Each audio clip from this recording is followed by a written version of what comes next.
Of the 18 million military veterans in the nation today, a handful have pulled together in Congress across party lines to secure the American dream. Today, we hear from one of them, Iowa Congressman Zach Nunn, an Air Force veteran and former National Security Council Director of Cybersecurity. He believes in the power of bipartisanship to overcome the politics of gridlock. Zach Nunn fought and was willing to die for the nation he loves. Now, there is no greater civic virtue than that. Today from Ballard Studios in Washington, D.C., it's 13th and Park. We give you information, not a panic attack. I mean, look what's going on. I mean, my God.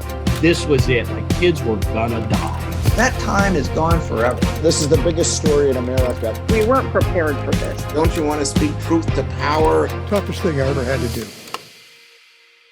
Well, Congressman, great to have you on the show today. I got to start off by asking you about the For Country Caucus. I love the name. Yeah. There are about 30 members of Congress who are in this caucus. You know, usually when you hear that word, you're thinking about the Congressional Black Caucus, the Freedom Caucus, the Progressive Caucus, the Squad. But this is 30 members, and it's bipartisan, almost split down the middle. The For Country Caucus really comes from the four groups within Congress: House Republicans, House Democrats, the Senate Republicans, and the Senate Democrats, all trying to find common areas that just make sense. The best part is it's one of these groups that have come about by veterans, a pragmatic group of people who have come from all walks of life, but primarily they're folks who have been focused on mission accomplishment, having a goal and then delivering a result that is tangible for folks.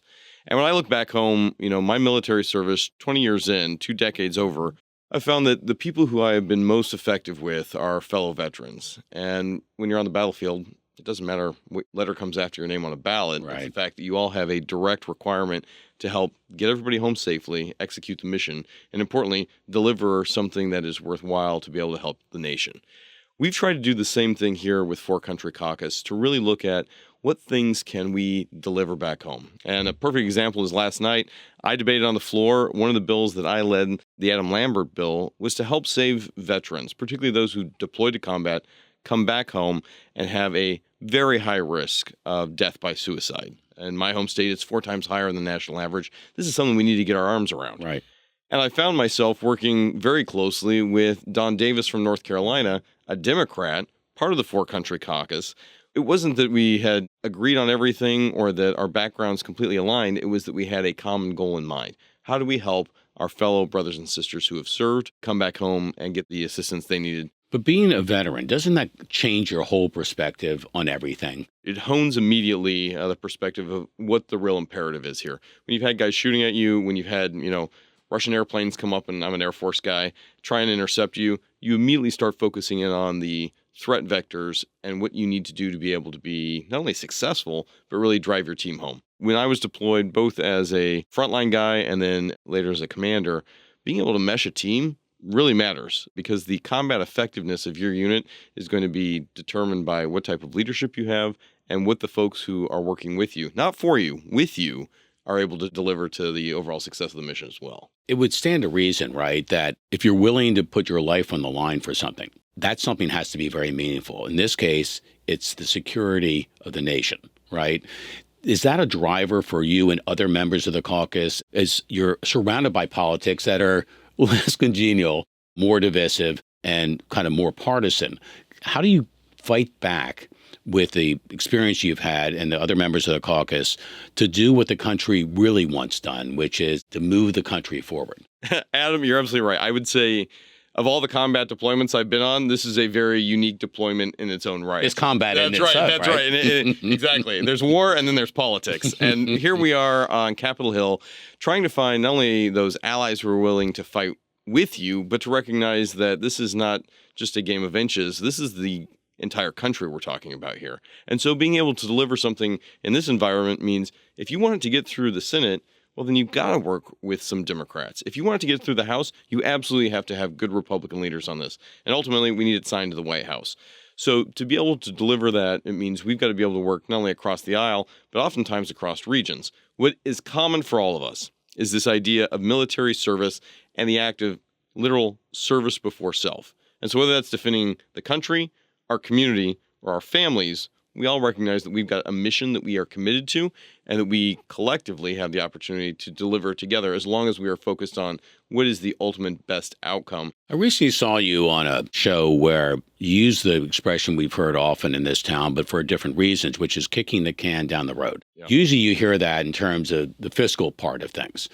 You actually use that expression to talk about national security. With all the things that are happening, the war in Ukraine, the implosion in parts of the Middle East, you use it to describe that and why we have to get at that right now. It's got to start today. And look, just this week, I was on the southern border in San Diego at the Tijuana sector. I was there with members of the Iowa National Guard, a unit that I'd formerly served with.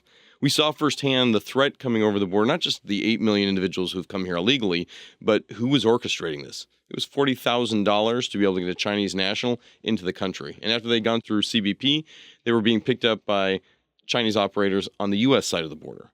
To your point, we are kicking our national security down to the next generation, the same way we've offloaded the debt, which I feel is a great national security risk, or any of the other items, by ignoring our immediate challenges today in the national security sector. And that can be everything from supporting our strongest ally in the Middle East, like Israel, to standing up against Beijing's belligerent operations, not just their kinetic strike capability, but this ability to deploy fentanyl to the United States, to control our drug pricing, to take the next major battlefield in the United States, which will be the ownership of data, something that they've consumed at noxious levels, and to say we don't have a strategy not only to deter this, but to confront it.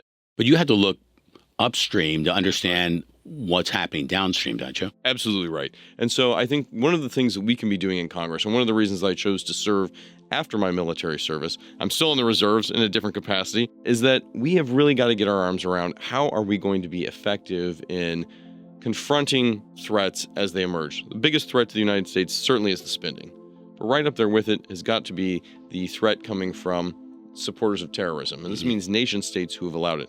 That comes in everything from the attacks we saw in Israel to the cybersecurity threats that are attacking us every day. There's a comprehensive strategy that I think the United States can really be a leader in here. One, the deterrence factor. What I will say here is that in Ukraine, the Obama administration, when then Vice President Biden was there, allowed Russia to walk into Crimea. I would offer one U.S. destroyer parked in that port would have deterred them. But we chose not to. In fact, we walked away from it. And then we saw Russia on the steps of Syria and now in Africa and expanding in other locations. When President Trump came in, for better or worse, he was a force in his own right. And the unknown quantity of Donald Trump was a deterrence in and of itself. Exactly. In those first weeks of the Biden administration, I was a former guy who'd done multiple tours in Afghanistan.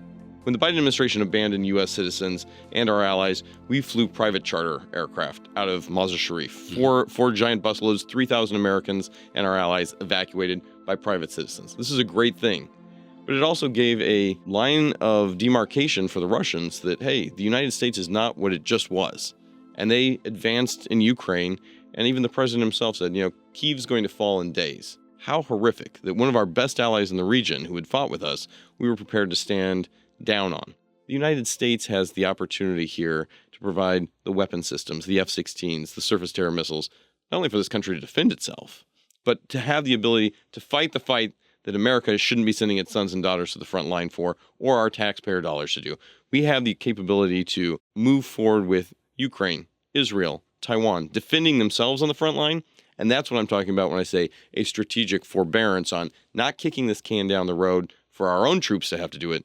Let's have our allies be able to stand on their own and help cage our adversaries in a really meaningful way. Well, 3 tours of duty in the Middle East as a part of your military resume. So when you look at what's happening in Gaza, and because of what's happening in Gaza, what's now happening on college campuses across America, for many people, it is not only shocking, it's disheartening. Let me play this clip and get your reaction. Amid police confrontations, multiple arrests, and large demonstrations, Emory University today became the latest flashpoint in a wave of pro-Palestinian protests on college campuses. Officials at Columbia University yesterday extended talks with demonstrators to clear the campus, where that same afternoon, House Speaker Mike Johnson was booed after his remarks. The cherished traditions of this university are being overtaken right now by radical and extreme ideologies. They place a target on the backs of Jewish students in the United States and here on this campus. Israel is America's most reliable ally, obviously, in the Middle East, and you might argue one of its most reliable allies in the world. And yet they're under fire. And not just over in the Middle East, they're under fire in this country and other places around the world as a lot of primarily young people are reacting to what they think is an unfair attempt to defend themselves. And at the same time, bringing right to the top of the table anti-Semitism. How do we fight this? We want our students, we want our young people to be able to express themselves, right? That's very important. But the way they're expressing themselves and what they're expressing themselves about, which seems to be based on a lot of limited information, is very worrisome, not just for Jews in America, but for all of us. Here's what I know to be true. I know that on October 7th, a naked and barbarous attack was launched from Gaza on the people of Israel. The intent here was only to kill. I know that there are Americans still held hostage today in Gaza by the group Hamas, which is directly funded by Iran. I know that Iran has lifted the veil of its proxy war against the Israelis and launched a barrage of 300 weapon systems with the intent to kill Jews, but also Christians and also Muslims. And I know that at our college campuses today, we should always be protecting the right, not only for free speech, but freedom of expression, those things that are critical under the First Amendment for not just what happens on a college campus, but right in the United States. But I also know that when you hold a placard up at Columbia University that says Jews will be the next target of Hamas, and you put that in the face of a Jewish student going to class, this isn't free speech. This is the playbook of the Iranian proxies to intimidate, to harm, and to cause the type of, dissension within some of our formerly best academic institutions to tear the fabric of what really makes America not only the greatest country in the world, but at how we think about learning, because it's shutting down the conversation. And this idea here that, the protesters, whether it's in Georgia that we just saw, in New York, in Texas, it's happening across the country, and it seems to be happening in a very monolithic way, meaning that it's orchestrated by somebody else's talking points. And the concern here is that we are going to abandon, I think, things that are really important, not only to military members like myself, but the entire country. We didn't leave Americans behind in Afghanistan. Even when our government did, there were still volunteers who stood up to do this. We've got Americans who are being held hostage. And my office, in my role as Congress, has helped folks evacuate from both Israel and from Gaza. We have pathways to do this successfully, but instead, we are allowing this small narrative to seep into the conversation that a militant response to Israel, a militant response to colleges, is the only way to do this. And the end goal for these guys is not the betterment of the Palestinian people, it is the preservation of Hamas's ability to hold the Palestinians as hostages in their own country, as a proxy war for Iran against Israel. Well, colleges are now talking about canceling commencement. No graduation because they're scared that these protests might get out of control. And of course, the visuals of those kinds of protests will be all over social media for a while. You can't get the genie back in the bottle, but how do we address what is the now threat to, I think, is domestic security? I'm a child of the post 9/11 world, right? We both knew where we were on 9/11. We immediately recognized the threat. We didn't do the overreaction. And even, George Bush at the time said, hey, what we can't do is turn against ourselves and the great diversity that makes America. We should embrace it. But that means embracing it on both sides, not allowing one side to say, hey, I will always be the victim and you have to change your entire lifestyle to fit mine. It means saying that I have one philosophy, and that is towards a radicalized version of Shia Islam coming out of an Ayatollah in Tehran. And I take that with more importance than I do, my own colleagues right here in the United States, families and friends who I've known my entire life. I guess I can appreciate every generation wants to have their voice heard.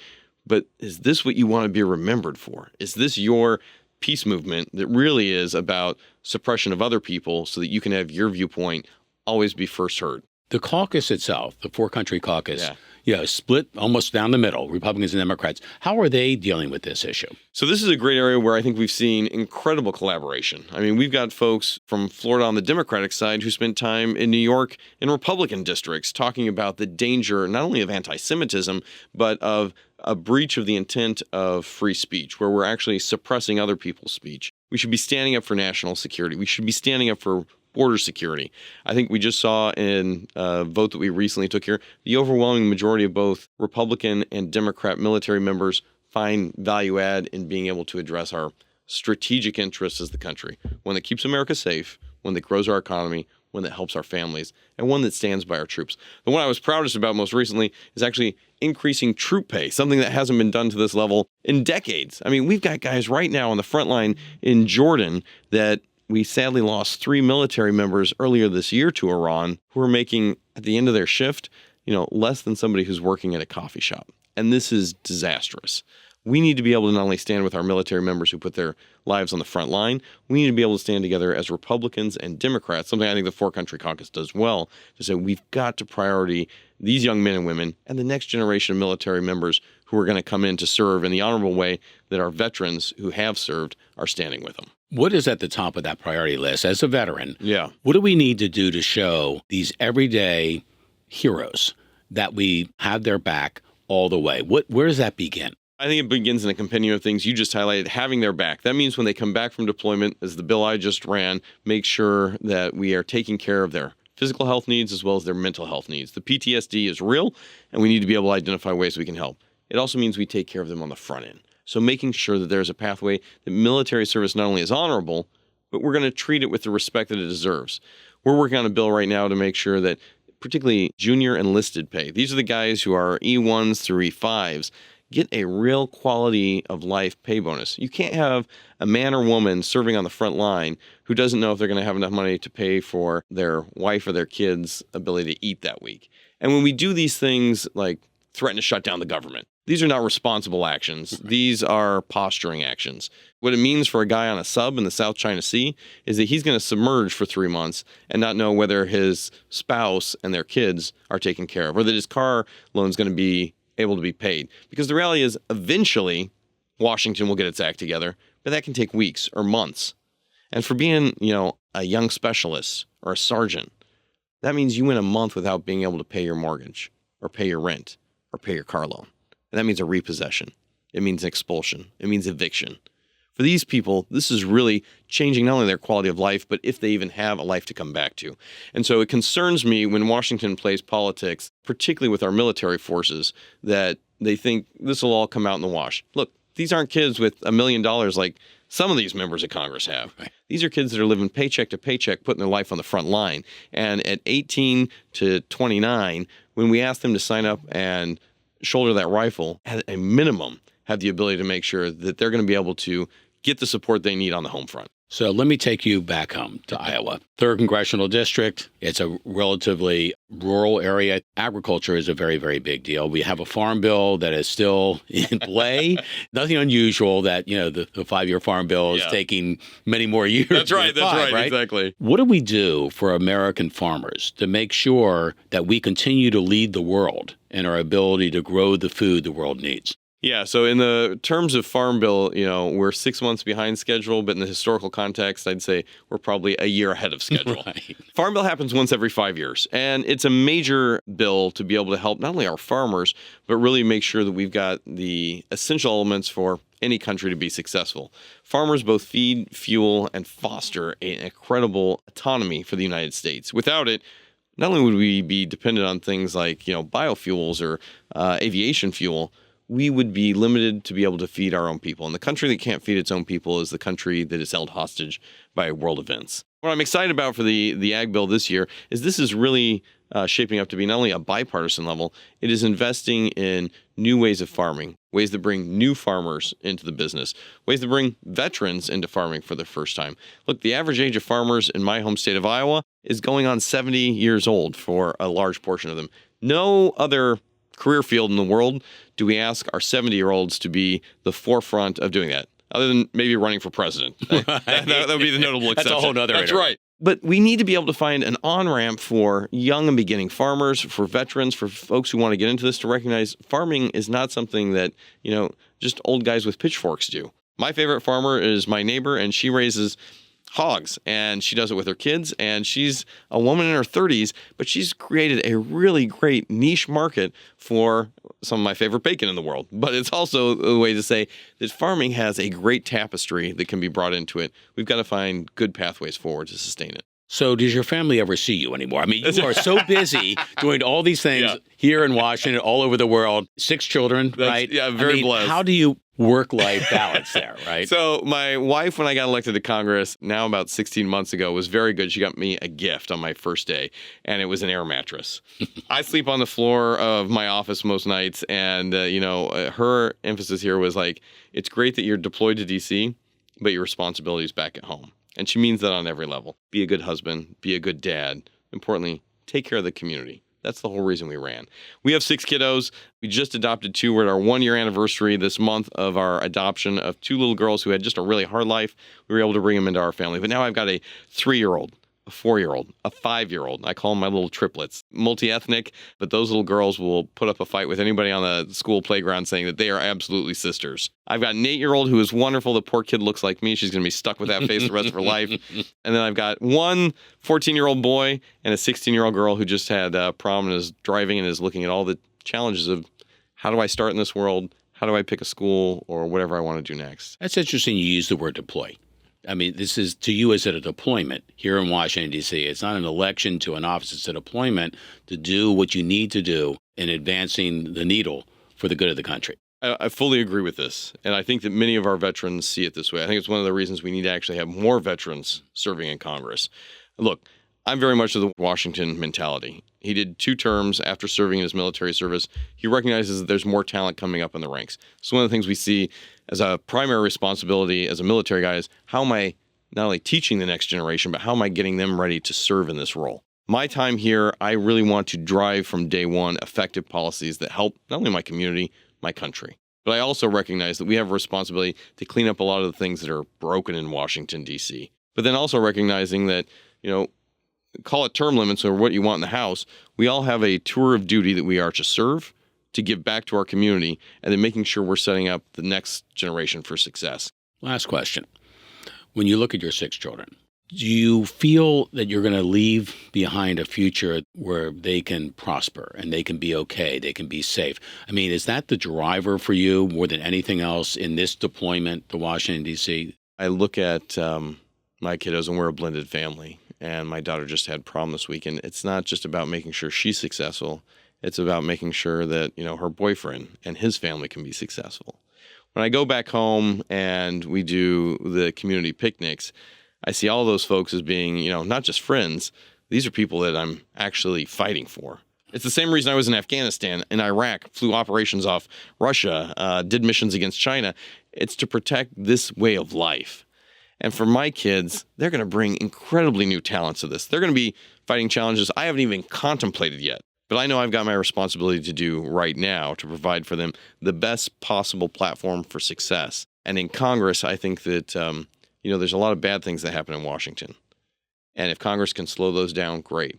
But there are also areas where Congress needs to act. And that's where I have been inspired to work with good leaders on bipartisan issues on both sides of the aisle in both chambers to say there are things that we are able to accomplish.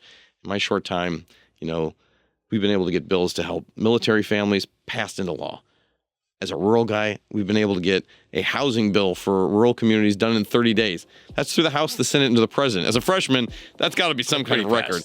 But these are the kinds of things that I think it's important for the now. It's even more important for the future. And I'm happy to be able to hand the keys off to my kids someday and say, all right, we put you in the best possible position. We've got to be able to work on this together. But you also have a responsibility. And that's what I'm seeing at these college campuses right now. We've got to get folks who take ownership of their own future. Don't just thrash from the outside.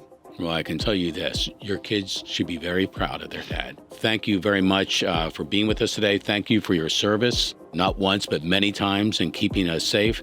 And thanks for standing up for a better America. Adam, hey, it is a privilege. Thank you and your listeners for just tuning in. I think this kind of civic dialogue is exactly what the country needs right now. So I appreciate you leading the charge. Appreciate it, too. Thanks, Adam. Take care. Remember to subscribe today and hit the bell so you never miss another episode of the show with that trademark opener from Washington, D.C. It's 13th and Park.